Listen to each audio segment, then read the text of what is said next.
Hello student, इस video में हम प्राइमरी वर्ब हैव को पढ़ने वाले हैं और इससे पहले हमने lexical verb, full verb, defective verb को कवर किया है। और प्राइमरी वर्ब में जैसे कि प्राइमरी वर्ब्स 3 होती हैं, उसमें हमने बी को डिटेल में पढ़ा है लास्ट वीडियो में और डू को डिटेल में पढ़ा है, और ये लास्ट जो प्राइमरी वर्ब हैव है इस वीडियो में हम कंप्लीट करने जा रहे हैं। तो देखते हैं प्राइमरी वर्ब हैव को किस तरह से सेंटेंसेस में हम किस सेंस में यूज़ करते हैं। सबसे पहले फिर से रिपीट करती हूँ कि प्राइमरी वर्ब्स क्या होती हैं, जो कि सेंटेंस में एज अ हेल्पिंग वर्ब भी यूज़ होती हैं और एज अ मैन वर्ब भी यूज़ होती हैं। सबसे पहले हम इस प्राइमरी वर्ब हैव को as a main verb sentence में देखने वाले हैं, यानी जो भी एग्जाम्पल हम देखेंगे उसमें जो हैव होगा, जो प्राइमरी वर्ब हैव होगी वो एज अ मैन वर्ब लिखी होगी। ठीक है, तो देखते हैं। जैसे अगर हम हैव को सेंटेंस में as a main verb use करते हैं तो ये 3 मीनिंग्स देता है। हैव को अगर मैन वर्ब की तरह यूज़ करेंगे तो 3 मीनिंग्स निकल कर आते हैं, मतलब 3 तरीके से हम हैव को यूज़ कर सकते हैं एज अ मैन वर्ब। ठीक है, अब वो कौन से 3 मीनिंग हैं जो कि as a main verb have को हम जब यूज़ करते हैं तब आते हैं। एक तो हैव अगर मैन वर्ब की तरह यूज़ हुआ है तो एज अ पजेसिव वो सेंटेंस में यूज़ होता है। सेकंड, अगर have as a main verb sentence में यूज़ है तो वो एक्सपीरियंसिंग मीनिंग देता है। ठीक है, और थर्ड, ऑब्लिगेशन का मीनिंग वो देता है अगर हैव को हमने किसी भी सेंटेंस में मैन वर्ब की तरह यूज़ किया है। तो तीनों मीनिंग्स वो as a main verb use होने पर देता है। तो हम फर्स्ट पजेसिव मीनिंग को यहाँ पर कुछ एग्जाम्पल्स के थ्रू समझने की कोशिश करेंगे कि किस तरह से वो पजेसिव की मीनिंग देता है हैव को अगर हम मैन वर्ब में लिखते हैं। देखिए, पजेसिव का पहले मीनिंग देखते हैं। पजेसिव का मीनिंग क्या होता है? पास होना या पास रखना। ठीक है, इसका example I have a car. ठीक है, नेक्स्ट एग्जाम्पल देखिए, आई हैव 2 सिस्टर्स। तो दोनों में ही मैंने हैव के यूज़ दिए, लेकिन फर्स्ट एग्जाम्पल में देखिए, अगर आप देखते हैं कि have as a main verb है और पास रखने का मीनिंग उस सेंटेंस से आ रहा है तो हैव के जस्ट बाद में आपको कोई नॉन लिविंग थिंग लिखी हुई मिलेगी। ठीक है, तो वो पजेसिव मीनिंग दे रहा होगा वहाँ पर हैव। और अगर जैसे सेकंड एग्जांपल देखिए, I have 2 sisters, mostly possessive have relation को रखने के लिए भी यूज़ किया जाता है। जैसे कि यहाँ पे लिखा है आई हैव 2 सिस्टर, मेरे 2 सिस्टर्स हैं, 2 ब्रदर्स हैं, ऐसे रिलेशन शो करने के लिए भी हैव को यूज़ किया जाता है। तो have as a main verb अगर सेंटेंस में है और हैविंग का सेंस देता है, पजेसिव का मीनिंग देता है, तो वहाँ पर हैव के बाद में आपको कोई भी नॉन लिविंग थिंग लिखी हुई मिल सकती है और वहाँ पर कोई भी ऐसा रिलेशन मिल सकता है, जैसे कि मैंने यहाँ पे कहा 2 सिस्टर्स। ठीक है, तो ये पूरा पजेसिव मीनिंग यहाँ पर as a main verb have sentence में यूज़ होता है। तो अब हम पजेसिव हैव के नेगेटिव सेंटेंस को देखते हैं कि अगर सेंटेंस में have as a main verb है तो उनके नेगेटिव सेंटेंस कैसे बनेंगे। देखिए, वही एग्जांपल्स को मैंने फिर से रिपीट किया है। आई हैव अ कार, इसका नेगेटिव बनाइए आई हैव नॉट कार। देखिए, हैव यहाँ पर as a main verb use हुआ है, जैसे कि मैंने कहा कि पजेसिव की रोल में है, कुछ पास में होना, ये पोजीशन शो कर रहा है। ठीक है, मेरे पास कार है, तो ऐसा अर्थ, ऐसा मीनिंग यहाँ पर हैव दे रहा है, तो ये as a main verb use हुआ है। अगर इस मैन वर्ब में हम नोट लगाकर भी इसके नेगेटिव सेंटेंस को हम फॉर्म कर सकते हैं। जनरली आपने देखा होगा इंग्लिश में मैन वर्ब के साथ में कभी भी नोट नहीं लगता है। ठीक है, उसके पहले एक हेल्पिंग वर्ब होती है और हम नोट उस हेल्पिंग वर्ब में लगाते हैं, लेकिन यहाँ पर have as a main verb है क्योंकि कोई भी सेंटेंस, जैसे एक एग्जांपल लेते हैं। ठीक है, आई रीड बुक। ठीक है, ये जैसे मैंने एग्जांपल लिया, रीड यहाँ पर मैन वर्ब है। अगर रीड यहाँ पर मैन वर्ब है तो मैं डायरेक्टली ऐसे नहीं लिख सकती हूँ कि आई रीड नॉट बुक, ऐसे नहीं लिखा जाता। मीन्स कहने का मीनिंग क्या है कि मैन वर्ब में हम नोट नहीं लगा सकते हैं, उससे पहले हमारे पास कोई हेल्पिंग वर्ब होती है या फिर हमें डमी डू को इमेजिन करना होता है, डू फैमिली से कोई मेंबर को लाकर नोट लगाना होता है, ऐसा कुछ हम करते हैं। ठीक है, तो यहाँ पर आपको क्या देखना है, आप क्या देख रहे हैं कि have as a main verb है और मैन वर्ब में कभी नोट नहीं लगता, लेकिन यहाँ पर एज एक्सेप्शनल मान लीजिए, या हम ब्रिटिश इंग्लिश के फॉलोवर्स हैं तो हम क्या करते हैं, उन्हीं की इंग्लिश की तरह have as a main verb में भी यहाँ पर नोट लगाकर इसके सेंटेंस को लिखते हैं और ये करेक्ट भी माना जाता है। ठीक है, नेक्स्ट सेंटेंस में देखिए, आई हैव बुक्स। ठीक, यहाँ पर इसके नेगेटिव को हम डमी डू को इमेजिन करके, जो डमी डू हेल्पिंग वर्ब है उसको यूज़ करके भी हम इसके नेगेटिव बना सकते हैं। हम ऐसे भी लिख सकते हैं आई डोंट हैव बुक्स। देखिए, जब भी हमारे पास हेल्पिंग वर्ब नहीं होती है, ऐसा मैंने जब यूज़ बताए थे डू के, जो यूज़ बताए थे प्राइमरी वर्ब डू के, तब मैंने इसके बारे में कहा था कि अगर हमारे पास सेंटेंस में हेल्पिंग वर्ब ज़ीरो होती है, कोई हेल्पिंग वर्ब हमारे पास नहीं होती, तो हम डू फैमिली के एक मेंबर को एज ए हेल्पिंग वर्ब बना देते हैं और वो डू फैमिली का member as a helping verb यहाँ पर आता है और जो डमी कहलाता है। और डमी क्यों कहा जाता है? क्योंकि वो एज ए रियल को रिप्रेजेंट करता है, मतलब वो हेल्पिंग वर्ब की तरह तो यूज़ होता है लेकिन यहाँ पर मीनिंग नहीं देता। वो हेल्पिंग वर्ब का फंक्शन तो करता है लेकिन उसका कोई ट्रांसलेशन नहीं होता। ऐसे ही हमने इस सेंटेंस के नेगेटिव को बनाने के लिए डू, यानी यहाँ पर डू डमी को हमने यहाँ पर यूज़ किया। ठीक है, डमी क्यों है? क्योंकि हमने इस हेल्पिंग वर्ब को as a helping verb imagine करके यहाँ पे यूज़ किया है, बाकी इसका कोई मीनिंग यहाँ पर नहीं आता, इसका ट्रांसलेशन नहीं आता। एज अ सिर्फ helping verb as a function यहाँ पर ज़रूर करता है इसको नेगेटिव शो करने के लिए। तो नेगेटिव और इंटरोगेटिव जब हम सेंटेंस बनाते हैं, जब हमारे पास हेल्पिंग वर्ब ज़ीरो होती है, तब हम डू फैमिली के मेंबर लाते हैं। डू फैमिली के मेंबर्स मैंने बताए हैं, डू, डज और डिड होता है। ठीक है, इन तीनों में से हम एक हेल्पिंग वर्ब को यहाँ पर लाकर नेगेटिव या इंटरोगेटिव सेंटेंस बना लेते हैं। ठीक है, तो ऐसे भी हम डमी डू को इमेजिन करके भी हम यहाँ पर पजेसिव हैव के नेगेटिव सेंटेंस बना सकते हैं। दोनों ही तरीके सही हैं, सही माने भी जाते हैं। ठीक है, मैन वर्ब में भी नोट लगाकर इसके नेगेटिव बना सकते हैं और यहाँ पर डमी डू को इमेजिन करके भी आप नेगेटिव बना सकते हैं। ठीक है, लेकिन जैसे कि आप ये ध्यान रखिए, हैव के मैंने 3 मीनिंग्स बताए हैं। ठीक है, एज ए मैन वर्ब अगर हैव सेंटेंस में यूज़ होती है तो 3 मीनिंग्स देती है। एक तो पजेसिव की मीनिंग देती है, एक वहाँ पर एक्सपीरियंसिंग की मीनिंग देगी और एक ऑब्लिगेशन की मीनिंग देगी। वहाँ पर हम ऐसा काम नहीं करेंगे, मैन वर्ब के साथ में नोट नहीं लगाएंगे। ठीक है, उनके भी हम नेगेटिव एग्जाम्पल्स देखेंगे और तब आप डिफ्रेंशिएट करना कि कहाँ हमें have as a main verb जब सेंटेंस में यूज़ होता है तो सेकेंड मीनिंग क्या देता है? Experiencing have. ठीक है, एक्सपीरियंसिंग हैव यहाँ पर इसका मीनिंग क्यों देता है? क्योंकि यहाँ इसके मीनिंग में बहुत वैराइटीज़ होती हैं। इसके हिंदी मीनिंग की वैराइटीज़ हम देखेंगे तो देखिए ये किस मीनिंग में यूज़ किया जाता है।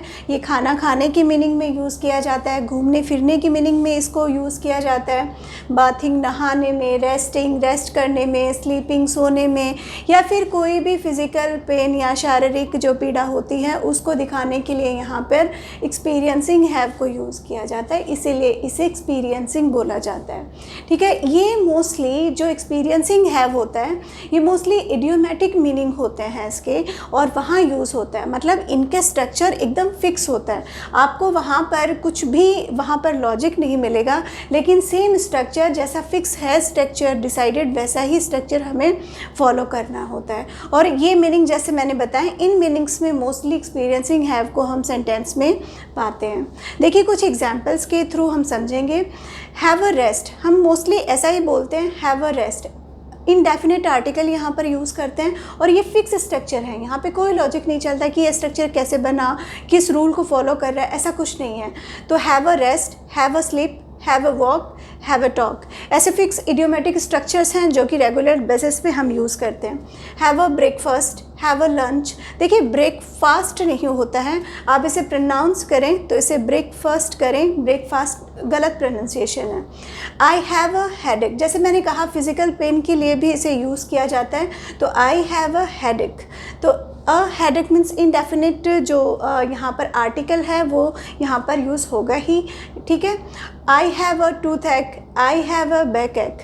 तो ऐसे हम इनके फिक्स स्ट्रक्चर को ही स्पोकन में यूज़ करते हैं, मोस्टली इडियोमेटिक स्ट्रक्चर्स को जो कि फिक्स स्ट्रक्चर रहते हैं और फुल ऑफ वेराइटीज़ के कारण इन्हें हम एक्सपीरियंसिंग हैव कहते हैं।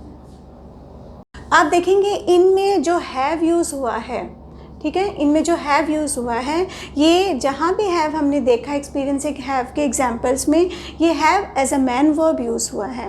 क्योंकि हम क्या चर्चा करें पहले कि as a primary verb have sentence में एज अ मैन वर्ब कहाँ कहाँ यूज़ होता है। तो जो सेकंड यूज़ मैंने बताया इसमें सब जगह यहाँ पर क्या है, as a main verb have को यूज़ किया गया है। चलिए यहाँ पर हम एक्सपीरियंसिंग हैव के सेंटेंस के नेगेटिव को जानेंगे। यहाँ पर हैव यूज़ हुआ है और कौन सा मीनिंग दे रहा है, एक्सपीरियंसिंग हैव का मीनिंग दे रहा है, ठीक है। जो कि किस तरह से किस सेंस में यूज़ होता है ये आपको पता है, या तो कोई फिजिकल पेन के सेंस में यूज़ होता है, या तो वॉकिंग, रेस्टिंग, इस तरह के सेंस में यूज़ होता है। तो यहाँ पर हैव क्या है, मैन वर्ब है, ठीक है। अब इसका नेगेटिव देखते हैं, I have not a headache. अगर हम ऐसा लिखते हैं तो ये सेंटेंस रॉन्ग माना जाता है। जैसे कि हमने पॉजेसिव हैव के केस में देखा था कि मैन वर्ब में हमने सीधे नोट लगाकर नेगेटिव बना दिए थे, पर इसमें हमें ऐसा नहीं करना है। अगर हम ऐसा करते हैं तो हमारे सेंटेंस रॉन्ग होंगे। तो अगर हमें नोट बनाने हैं तो हमें डमी डू को इमेजिन करना पड़ेगा। जैसे कि आपको पता है कि जब हेल्पिंग वर्ब नहीं होता और हमें नेगेटिव और इंटरोगेटिव सेंटेंस फॉर्म करने होते हैं तो हमें डमी डू, मतलब डू की पूरी फैमिली में से एक member according to tense use करना होता है। अगर प्रेजेंट टेंस के सेंटेंस हैं तो हमें डमी डू की फैमिली से डू और डस को लेना होता है। अगर पास्ट टेंस में अगर कोई हेल्पिंग वर्ब हमें नहीं मिलती है तो हमें डिड को यूज़ करना पड़ता है। लेकिन हमारे पास ये जैसे कि प्रेजेंट में है तो यहाँ पर हमें डमी डू की फैमिली को डू को यहाँ पर इमेजिन करना पड़ेगा। इस डू को यहाँ पर यूज़ करने के कारण हम इसको कैसे नेगेटिव में बनाएंगे, I don't have a headache, जो कि सही माना जाएगा, ठीक है। तो मैन वर्ब में हमें यहाँ पर नोट ऐड नहीं करना, डमी डू को यहाँ पे इमेजिन करना है जो कि एज ए हेल्पिंग वर्ब की नकल होगी। डमी का मतलब क्या होता है, नकल करना, किसी भी रियल चीज़ को रिप्रेजेंट करना। एज ए हेल्पिंग वर्ब वो रिप्रेजेंट होती है यहाँ पे, लेकिन मीनिंग नहीं देती, तो डमी डू यहाँ पर होती है। और एज ए हेल्पिंग वर्ब जब डू यूज़ होता है और डज यूज़ होता है और डिड यूज़ होता है तभी वो डमी कही जाती है, अदरवाइज़ नहीं। क्योंकि जब डू, डिड और does as a main role में होती हैं तब आप उसे डमी नहीं कह सकते हैं, ठीक है। ये भी आपको ध्यान रखना है। तो यहाँ पर हमने देखा प्राइमरी वर्ब में हैव के जो नेगेटिव ऑफ एक्सपीरियंसिंग हैव के सेंटेंस को आपको कैसे फॉर्म करना है। Primary verb as a main verb अगर सेंटेंस में यूज़ होता है तो वो एक थर्ड तरह की मीनिंग देता है जो कि ऑब्लिगेशन हैव के नाम से जानी जाती है। मतलब वो ऑब्लिगेशन का सेंस सेंटेंस में तब देता है। ऑब्लिगेशन मतलब बाध्यता का मीनिंग वहाँ पर आता है। जैसे कि हम कहते हैं मुझे स्कूल जाना पड़ता है, मुझे वहाँ काम करना पड़ता है, ठीक है। तो ऐसे जब हम पढ़ना वाले मीनिंग बोलते हैं हिंदी में तो ये ऑब्लिगेशन को शो करने वाले सेंटेंस होते हैं। और यहाँ पर जो हम हैव यूज़ करते हैं, हैव टू यूज़ करते हैं, वो ऑब्लिगेशन हैव होता है, ठीक है, जहाँ पर have as a main verb role कर रहा होता है। तो यहाँ पर जैसे एक एग्जाम्पल को देखते हैं, I have to wake up early, मुझे जल्दी सुबह उठना होता है, ठीक है। पढ़ता है, ऐसा बोला जाता है, पढ़ता है। I had to wake up early, मुझे बहुत जल्दी उठना पड़ता था। अगर पास्ट में आप बोलोगे तो हैड टू को बोलोगे और प्रेजेंट में हैव टू को यूज़ करोगे। I shall have to go to market, मुझे मार्केट जाना पड़ेगा, ठीक है। तो ऐसा हम पढ़ेगा, पढ़ता है, पढ़ता था, ऐसे जब हम मीनिंग यूज़ करते हैं तो वो ऑब्लिगेशन को शो करते हैं। तो यहाँ पर हैव का जो मीनिंग आ रहा है वो ऑब्लिगेशन हैव का मीनिंग आ रहा है। और हैव यहाँ पर क्या है, एज अ मैन वर्ब है और हैव की ही फॉर्म हैड होती है, ठीक है। देखिए हैव जो फैमिली होती है, जो प्राइमरी वर्ब की हैव फैमिली होती है, उसमें कौन कौन से मेंबर होते हैं। जैसे डू के तो मेंबर होते हैं डू, डज और डिड। तो हैव के मेंबर कौन से होंगे, हैज़, हैव, हैज़ और हैड, ये तीनों ही मेंबर होंगे। ये तीनों मेंबर टेंस के अकॉर्डिंग यूज़ होते हैं। जैसे प्रेजेंट की बात करोगे तो आप हैव और हैज़ को यूज़ करोगे, अगर पास्ट की बात करोगे तो हैड को यूज़ कर लोगे। तो ऐसे ही अगर आप टेंस के अकॉर्डिंग इनको यूज़ करते हैं और ये पढ़ना, पढ़ेगा जैसे मीनिंग देते हैं। इनके नेगेटिव सेंटेंस को भी एक बार जान लेते हैं। I have to wake up early, अब इसको नेगेटिव में हमें कन्वर्ट करना है। तो अगर हम डायरेक्टली मैन वर्ब, मैंने कहा कि have as a main verb use हुआ है, तो मैन वर्ब में हम नोट नहीं लगाते हैं। लेकिन पॉजेसिव केस में, हैव के पॉजेसिव केस में हमने मैन वर्ब में नोट लगाया है, वो एक्सेप्शन है। और हैव के साथ साथ बी में भी वो एज ए एक्सेप्शन है। हम इसको बाद में और डिस्कस करेंगे। देखिए पहले हम यहाँ पर देखते हैं, I have to wake up early, ये सेंटेंस है, इसके नेगेटिव को हमने देखा। I have not to wake up early, ये सेंटेंस रॉन्ग होगा क्योंकि मोस्टली यहाँ पर स्टूडेंट क्या करते हैं, हैव के साथ में ही नोट को लगा देते हैं, तो ये रॉन्ग होता है। तो हमें क्या करना होगा इस केस में, हमें डमी डू को इमेजिन करना होगा। अगर प्रेजेंट टेंस है तो हमें डू और डस को इमेजिन करके लेके आना होता है, और अगर पास्ट होता है तो हम डिड को लेके आते हैं, ठीक है। तो जैसे कि यहाँ पे देखिए, I do not have to wake up early, तो यहाँ पे do not as a helping verb यहाँ पर आएगी। अगर पास्ट का केस है तो आप ऐसे भी लिख सकते हैं I did not have to wake up early, लेकिन आई हैव टू का आई हैव नॉट टू नहीं बनता, आपको डमी डू को यूज़ करना ही होता है। डू फैमिली के किसी भी मेंबर को एज ए हेल्पिंग वर्ब बनाकर उस सेंटेंस में लाना ही पड़ता है। और जैसा कि हमने हैव प्राइमरी वर्ब के 3 मीनिंग्स को देखा कि have as a main verb sentence में होती है तो कौन सी 3 मीनिंग देती है, फर्स्ट पॉजेसिव देती है, सेकंड एक्सपीरियंसिंग हैव में आता है और थर्ड ऑब्लिगेशन का मीनिंग देती है।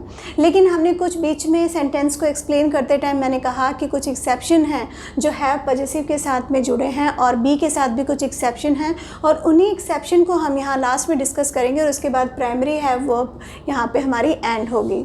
ठीक है, देखिए बी और हैव के साथ कुछ एक्सेप्शन है। पॉजेसिव हैव का फर्स्ट एक्सेप्शन देखिए, जैसे मैंने एग्जांपल दिया था आई हैव अ कार, ठीक है, पॉजेसिव हैव है। तो मैंने इसका नेगेटिव बनाने के लिए आपको बोला कि इसमें आप डायरेक्ट नोट ऐड कर सकते हो, आई हैव नॉट ए कार, ये करेक्ट माना जाएगा और ये इंटेरोगेटिव सेंटेंस भी बना लेगा जो ये मैन वर्ब है। देखिए पहले तो मैन वर्ब में नोट लगता ही नहीं है, लेकिन इस पॉजेसिव हैव के केस में यहाँ पर हम मैन वर्ब में भी नोट लगा रहे हैं और इंटेरोगेटिव फॉर्म को करने के लिए सेंटेंस को हम हैव को बाहर भी लेके आते हैं और इंटेरोगेटिव सेंटेंस भी बना देते हैं। ठीक है, तो ये एक्सेप्शन जो केस है वो हैव के साथ होता है और हम या तो हम हैव के साथ डायरेक्ट नोट भी लगा देते हैं नेगेटिव सेंटेंस बनाने के लिए या इंटरोगेटिव सेंटेंस बनाने के लिए हैव को बाहर ले आते हैं और या फिर हम डमी डू को इमेजिन करते हैं और उस हेल्पिंग वर्ब से नोट लगाते हैं और उस डमी डू को ही बाहर रखकर उसके इंटरोगेटिव को भी फॉर्म कर देते हैं। जैसे डू को आप बाहर ले आओगे तो ये do I have a car ऐसे हो जाएगा। ठीक है, ये इंटरोगेटिव साइन लग जाएगा। तो यहाँ पे आप as a dummy do helping verb के साथ नेगेटिव बना सकते हैं और इंटरोगेटिव सेंटेंस बना सकते हैं और हैव में मैन वर्ब हैव में भी नोट लगा के आप नेगेटिव सेंटेंस फॉर्म कर सकते हैं और इंटरोगेटिव सेंटेंस भी फॉर्म कर सकते हैं। ये एक्सेप्शन केस है।